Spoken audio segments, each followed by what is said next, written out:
Selamat datang dan ikuti saya. Saya punya kacamata Miji Smart Audio dari Xiaomi dan saya akan membahas unboxing serta melihat sekilas kacamata itu sendiri. Dan saya juga akan memberikan pendapat saya tentangnya.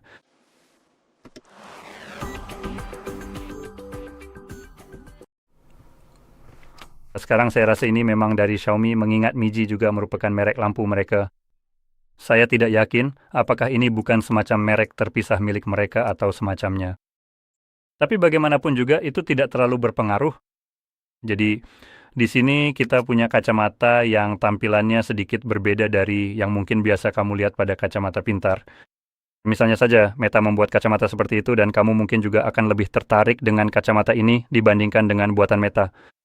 Dan alasannya menurut saya yang paling utama adalah karena kacamata ini tidak dilengkapi dengan kamera. Bagi saya itu pun adalah kemenangan besar. Saya lebih suka kamera tidak diarahkan tepat ke wajah saya, sehingga Zook tidak bisa melihatnya. Jadi, ini sebenarnya tampak sedikit lebih baik. Jadi, di bagian belakang bahwa kita memiliki daya tahan baterai hingga 13 jam untuk mendengarkan secara terus-menerus, yang menurut saya merupakan daya tahan baterai yang cukup bagus. Rekaman berkualitas studio. Saya tidak yakin bagaimana ini bisa disebut studio, tapi sudahlah. Dan perlindungan UV 99,9%, dan hanya itu yang kita dapatkan. Jadi fungsinya seperti kacamata hitam. Tampaknya ia melakukannya dengan baik, dan saya memang membutuhkan, aku mungkin harus berusaha keras untuk bisa masuk ke dalamnya. Dan, ayo kita mulai. Oh, oke, semuanya langsung terlepas utuh, bagus sekali.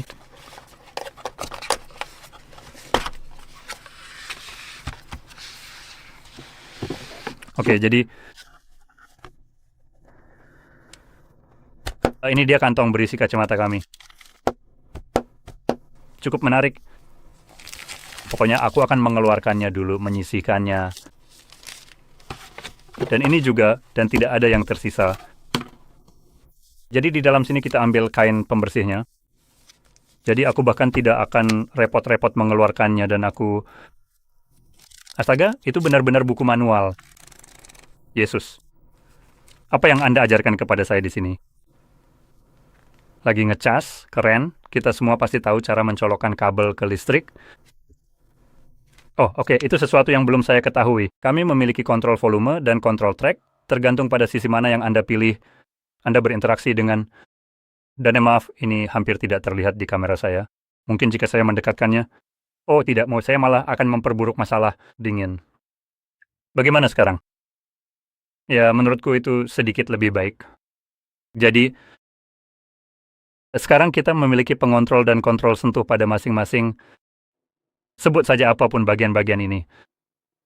Sekarang kita punya atasan, puncak, lubang, gesekan, dan sebagainya. Jadi sepertinya kendali penuh. Baiklah, lanjut ke kabel untuk pengisian daya. Nah, yang satu ini agak aneh.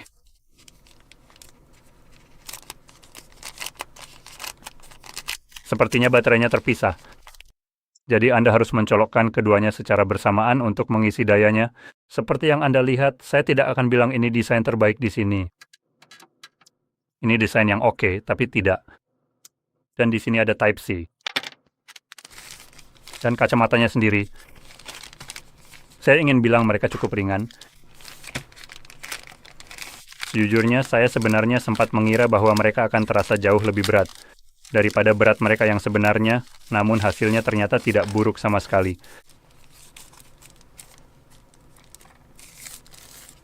Oke, sekarang ada satu hal yang ingin saya tunjukkan, yaitu bagaimana tampilannya. Saya bukan penggemar terbesar dari tampilan hitam, mengkilap sepenuhnya di bagian-bagian ini. Rasanya terlalu mengilap, terlalu plastik, jadi secara pribadi saya kurang suka dengan ini.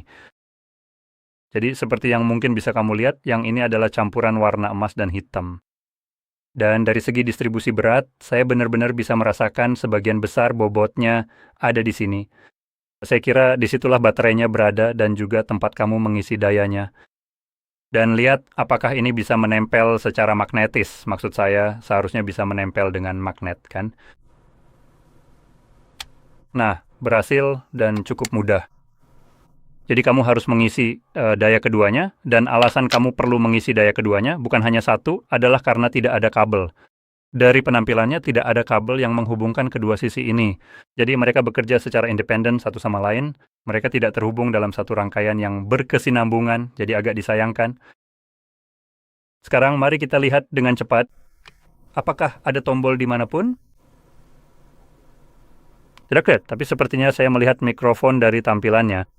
Setidaknya aku tahu itu ada di sini, tapi saya tidak melihat tombol apapun di sini. Oke.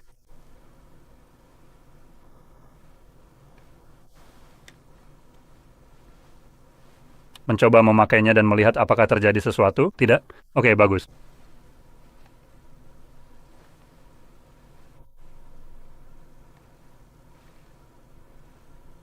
Bagaimana cara menyalakannya?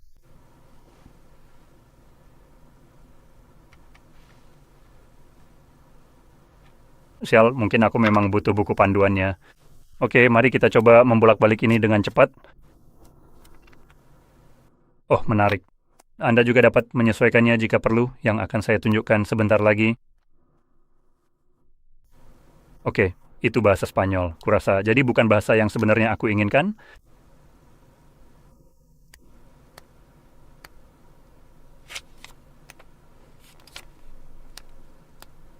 Di mana bahasa Inggris? Di mana di situ tertulis bahasanya?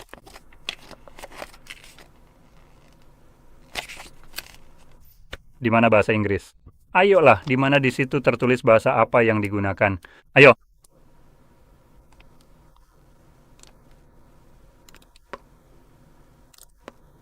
Oh, tidak, benar-benar sama sekali tidak boleh. Tidak, itu sepertinya masih benar-benar belum siap sama sekali. Tunggu sebentar.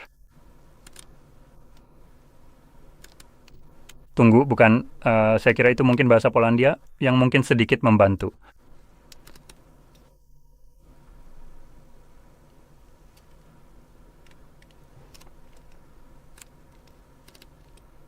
Itu hanya bahasa Yunani, itu bagus sekali. Itu bahkan lebih jauh dari apa yang saya cari.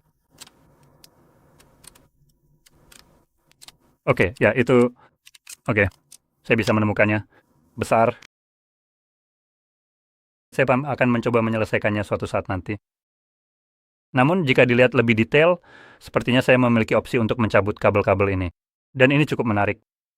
Jadi ketika kamu mencabutnya, jelas tidak ada kabel yang menghubungkan ini, karena semuanya bekerja secara independen. Dan mereka memang menempel cukup kuat di sini. Lihat, apakah ada semacam kontrol atau tidak ada kontrol? Tapi seperti penyesuaian, tidak ada, jadi kamu hanya bisa melipatnya, itu saja. Dan kita memang punya sedikit kemampuan di sini. Tapi ya, sekarang biar saya jeda dulu, coba cari tahu cara menyalakan benda ini, dan lanjut dari situ.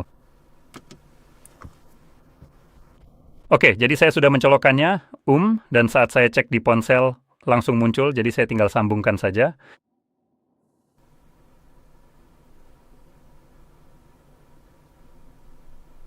Oh, selesai. Wow, itu terdengar cukup keras. Jadi biar saya turunkan volumenya dan pakai, supaya saya bisa dengar sebentar. Mari kita lihat. Oh, dan tadi terdengar sedikit suara, jadi mereka mendeteksi bahwa Anda telah memakainya. Mari kita lihat. Saya sedang mencoba mencari tahu genre apa yang ingin saya mainkan.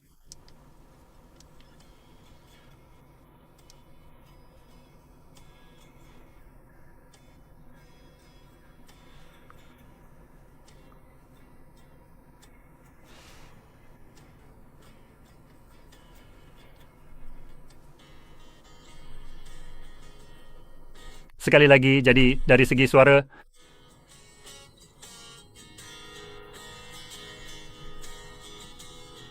Sebentar ya. Coba saya pikir. nah, kalau saya melepasnya, oke, saat saya melepasnya pemutarannya otomatis berhenti, jadi itu bagus. Jadi dari segi suara, ini bukan sesuatu yang kamu tahu terdengar sangat bagus, mengingat, kamu tidak mendapatkan isolasi apapun. Ada sedikit bass di sini, tapi kalau dilihat-lihat, ini sangat, terbatas dalam hal apa yang bisa dilakukan. Maksud saya, speakernya ada di sini. Kita punya 2 speaker di setiap sisi, jadi ada satu di sini di bagian bawah, tapi posisinya agak di belakang telinga, lalu satu lagi di sini bahkan lebih jauh ke belakang. Jadi Secara umum, jelas ini bukan di dalam telinga, jadi suaranya juga tidak akan seperti perangkat yang masuk ke telinga. Ini memang dirancang untuk penggunaan di luar ruangan, supaya kamu bisa memutar musik di latar belakang, intinya hanya untuk kamu sendiri. Sambil tetap memakai kacamata hitam dan sejujurnya hasilnya cukup bagus. Kamu selalu bisa terlihat seperti sedang terlibat dalam percakapan, hal-hal seperti itu, tapi sebenarnya kamu hanya sedang mendengarkan musik secara diam-diam. Soal seberapa terdengarnya suara ini, mari kita lihat kalau saya pakai dan memutar musik. Sisi yang mana ya? Ayo dong, oke, saya nggak bisa menemukannya. Sepertinya saya seharusnya menghabiskan sedikit lebih banyak waktu untuk mencoba memahami kontrolnya. Jadi sekarang ini suaranya terdengar sangat pelan buat saya. Mari kita cek dengan cepat secara bersama-sama. Apakah kamu benar-benar bisa menangkap suaranya? Sepertinya mikrofon sama sekali tidak menangkapnya, maksudnya. Jadi, biar saya dekatkan mikrofonnya ke sini dan lihat. Nah, kamu bisa lihat kepala saya yang botak sebagian.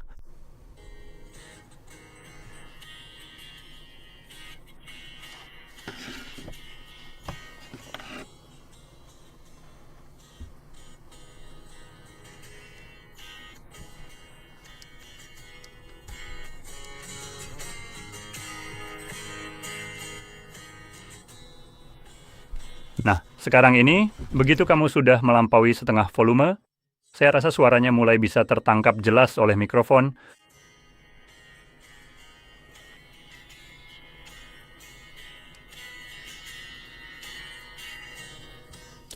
Ya, itu jelas terdengar.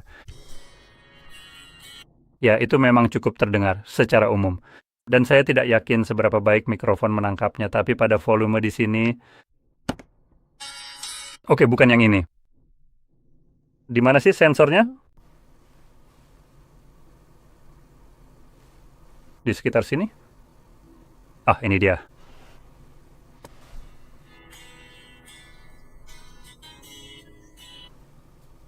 Berhenti, ayolah.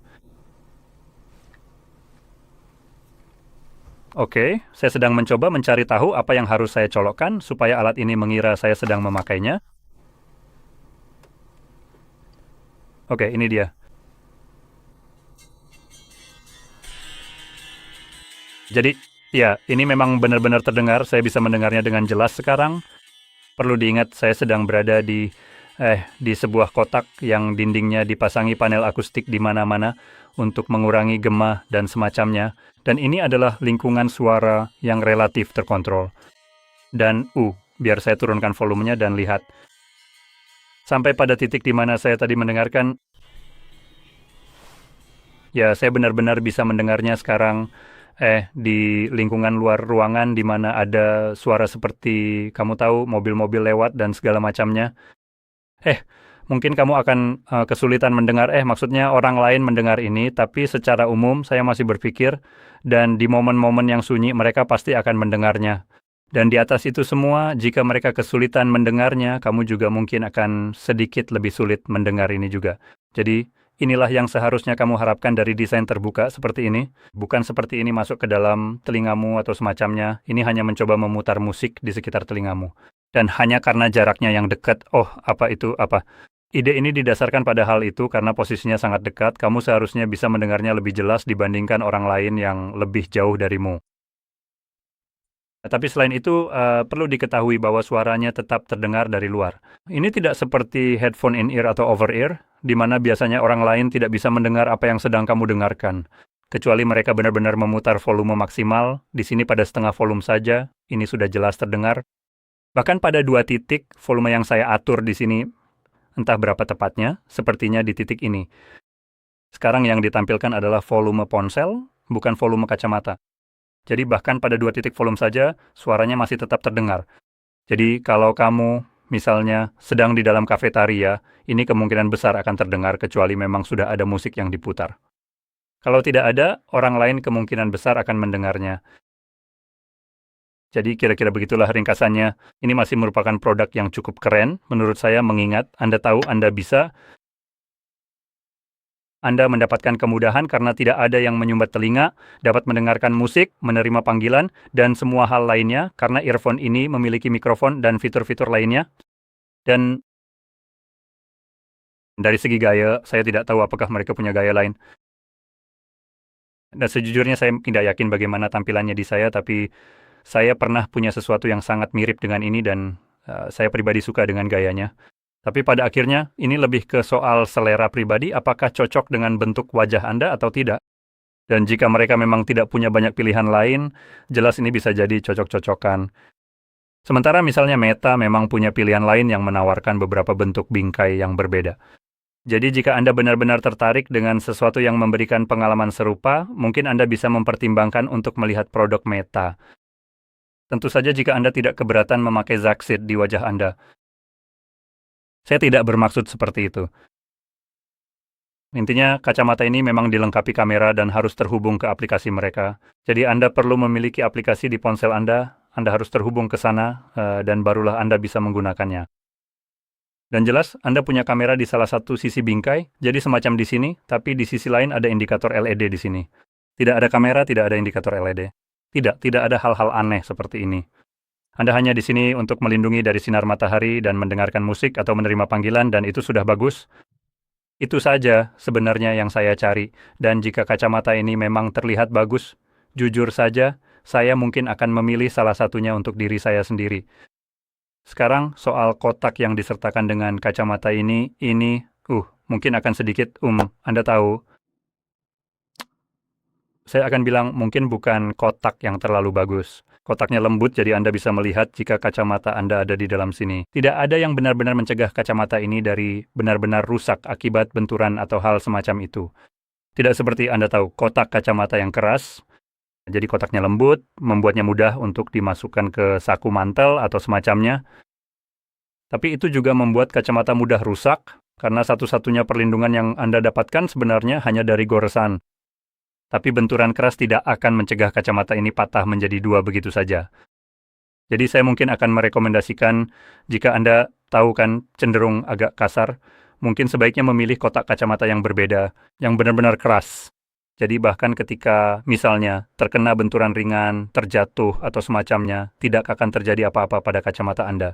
Sementara yang ini, di sisi lain, utamanya hanya akan melindungi dari goresan. Ini minimalis, yang cukup bagus. Tapi selain itu, jika Anda ingin perlindungan yang lebih kuat, kotak ini tidak benar-benar menawarkannya. Dan desainnya ada di sini. Anda bisa lihat, desainnya cukup rapi, semacam pegas, jadi cukup tekan dari kedua sisi dan kotaknya akan terbuka. Dan soal seberapa berat dan seberapa kuat kotak ini menutup, Anda tidak perlu khawatir. Saat mengeluarkannya dari sini, saya benar-benar yakin saya harus memberikan sedikit tenaga untuk membukanya, dan ini bukan sesuatu yang akan terbuka sendiri. Jadi, seperti itulah. Ini adalah kacamata Miji. Dan jika Anda merasa ini sangat membantu, jangan lupa untuk tekan like, subscribe, dan terima kasih sudah menonton.